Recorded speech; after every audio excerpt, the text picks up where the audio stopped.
প্রাচীন মিশরের কেন্দ্রস্থলে, যেখানে নীল নদ সভ্যতাকে পুষ্ট করেছিল এবং সূর্যদেবতা রাকে সর্বোপরি পূজিত করা হয়েছিল, গিজার গ্রেট পিরামিড মানুষের বুদ্ধিমত্তা এবং ঐশ্বরিক আকাঙ্ক্ষার প্রমাণ হিসাবে দাঁড়িয়েছে। স্থাপত্যের এই বিস্ময় প্রাচীন বিশ্বের 7টি আশ্চর্যের মধ্যে শেষ। ফারাও খুফুর শাসনামলে নির্মিত হয়েছে। শতাব্দীর পর শতাব্দী ধরে এর নির্মাণের রহস্য ইতিহাসবিদ এবং প্রত্নতাত্ত্বিকদের এড়িয়ে গিয়েছিল, যা রহস্যে আচ্ছন্ন এবং সময়ের বালি দ্বারা আবি। বছরটি ছিল 2490 বস এবং পিরামিড নির্মাণের প্রকল্প শুরু হতে চলেছে। জ্বলন্ত মিশরীয় সূর্যের নিচে মেমফিস শহরটি ছিল কার্যকলাপের একটি মৌজা।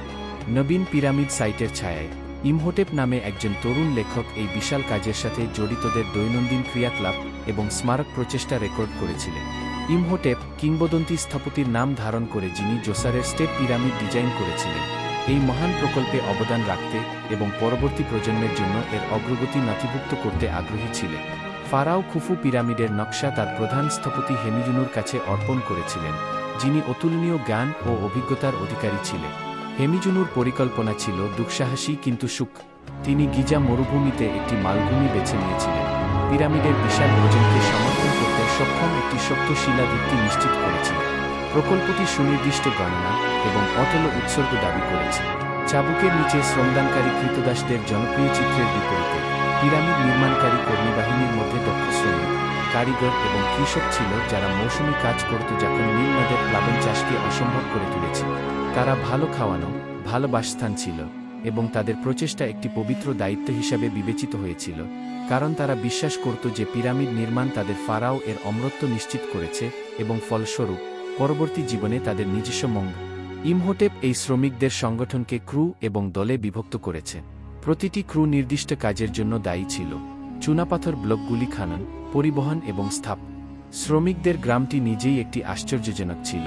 বেকারি, ব্রুজারি এবং চিকিৎসা সুবিধা দিয়ে সজ্জিত, তাদের কল্যাণের উপর রাখা গুরুত্বকে প্রতিফলিত কর। পাথর উত্তোলন ও পরিবহন পিরামিডের জন্য পাথরগুলি কাছাকাছি কোয়ারি থেকে সংগ্রহ করা হয়েছে। তুরা চুনাপাথর তার সূক্ষ্ম সাদা মানের জন্য পরিচিত। নদী জুড়ে উত্তোলন করা হয়েছিল এবং নৌকায় পরিবহন করা হয়েছে। গিজা মালভূমি থেকেই বৃহত্তর মূল পাথরগুলো বের করা হয়েছে। এই বিশাল ব্লকগুলি সরানোর জন্য হেমিউনু স্লেজ এবং লুব্রিকেটেড ট্র্যাকের একটি উদ্ভাবনী ব্যবস্থা তৈরি করেছিলেন। শ্রমিকরা ঘর্ষণ কমাতে স্লেজের সামনে বালিতে জল ঢেলে দেয়, যাতে তারা আরও দক্ষতার সাথে পাথর তুলতে সক্ষম হয়। ইমহোটেপ বিস্ময়ের সাথে দেখেছিল যখন বিশাল পাথরগুলিকে কৌশলে জায়গায় নিয়ে যাওয়া হয়েছিল। তারা যে নির্ভুলতার সাথে স্থাপন করা হয়েছিল তা বিস্ময়কর ছিল। প্রতিটি ব্লক সাবধানে আকৃতির এবং লাগানো ছিল। জয়েন্টগুলি এত শক্ত ছিল যে তাদের মধ্যে ঘাসের ফলকও পিছলে যেতে পারে না। পিরামিডের ভিত্তিটি পুরোপুরি সমতল ছিল। অনুভূমিক নির্ভুলতা নিশ্চিত করার জন্য জলভরা পরীক্ষার মতো সরল কিন্তু কার্যকর সরঞ্জাম ব্যবহার করে হেমিউনুর দল একটি কৃতিত্ব অর্জন করেছে। নির্মাণ র্যাম্প পিরামিড নির্মাণের সবচেয়ে বড় ধাঁধাগুলির মধ্যে একটি হল প্রাচীন মিশরীয়রা কীভাবে বিশাল পাথরগুলিকে প্রয়োজনীয় উচ্চতায় উন্নীত করতে সক্ষম হয়েছে। হেমিজুনুর সমাধান ছিল র্যাম্পের একটি ব্যবস্থা। ইমহোটেপ প্রস্তাবিত 3টি প্রাথমিক র্যাম্প তত্ত্বের নথিভুক্ত করেছে: একটি সোজান র্যাম্প, একটি জিগজ্যাগিং র্যাম্প এবং পিরামিডের চারপাশে একটি বৃত্তাকার র্যাম্প। স্ট্রেটন র্যাম্প সরাসরি পিরামিডের এক মুখের উপরে নিয়ে যাওয়া প্রাথমিক পর্যায়ে কার্যকর ছিল, কিন্তু পিরামিড লম্বা হওয়ার সাথে সাথে এটি অবাস্তব হয়ে ওঠে।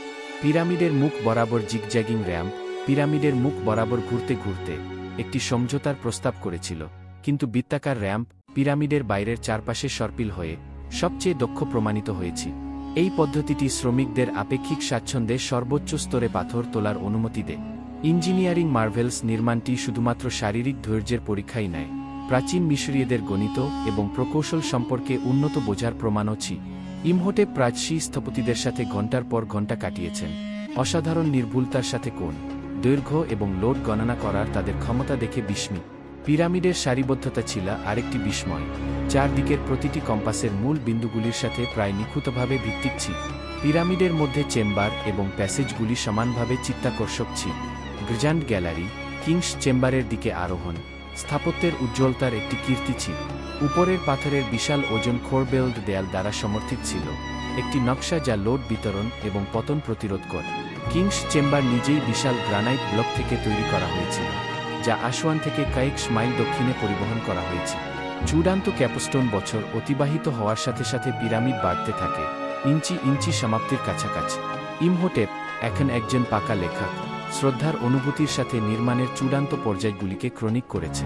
ক্যাপস্টোন বা পিরামিডিয়ান স্থাপন একটি গুরুত্বপূর্ণ ঘটনা ছিল। ইলেকট্রামে আচ্ছাদিত একটি সোনারূপার সংকট, এটি সূর্যের আলোতে উজ্জ্বলভাবে জ্বলবে, যা দেবতাদের সাথে ফারাওয়ের ঐশ্বরিক সংযোগের প্রতীক। ক্যাপস্টোন বসানোর দিনে ফারাও খুফু নিজে অনুষ্ঠানে উপস্থিত ছিল। বাতাস প্রতীক্ষা এবং ধূপের ঘ্রাণে ঘন ছিল। পুরোহিতরা স্তোত্র উচ্চারণ করেছিলেন এবং মিশরের লোকেরা কয়েক দশকের প্রচেষ্টার চূড়ান্ত প্রত্যক্ষ করতে জড়ো হয়েছিল। একটি চূড়ান্ত উত্তোলনের সাথে ক্যাপস্টোনটি স্থাপন করা হয়েছিল এবং ভিত থেকে একটি সম্মিলিত উল্লাস উঠেছে। গ্রেট পিরামিড সম্পূর্ণ দাঁড়িয়েছে মানুষের কৃতিত্ব এবং ঐশ্বরিক অনুগ্রহের প্রতি। উত্তরাধিকার ইমহোটেপের বিস্তারিত রেকর্ড নিশ্চিত করেছে যে পিরামিড নির্মাণের পদ্ধতি এবং সংগঠন সময়ের সাথে হারিয়ে যায়। তার স্ক্রোলগুলি মন্দিরের গ্রন্থাগারগুলিতে সংরক্ষিত ছিল, যা ভবিষ্যৎ প্রজন্মকে তাদের পূর্বপুরুষদের দ্বারা সম্পাদিত অসাধারণ কৃতিত্বের একটি আভাস প্রদান করে।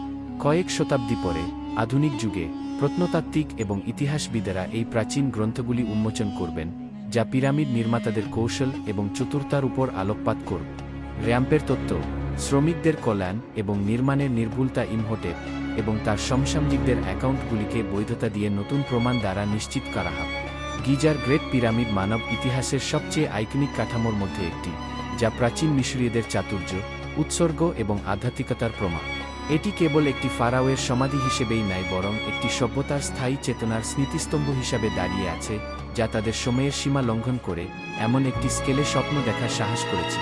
ইমহোটেপের মতো লেখকদের সূক্ষ্ম নাথির মাধ্যমে এই অবিশ্বাস্য কৃতিত্বের উত্তরাধিকার সারা বিশ্বের মানুষের কল্পনাকে অনুপ্রাণিত ও মুগ্ধ করে চলেছে।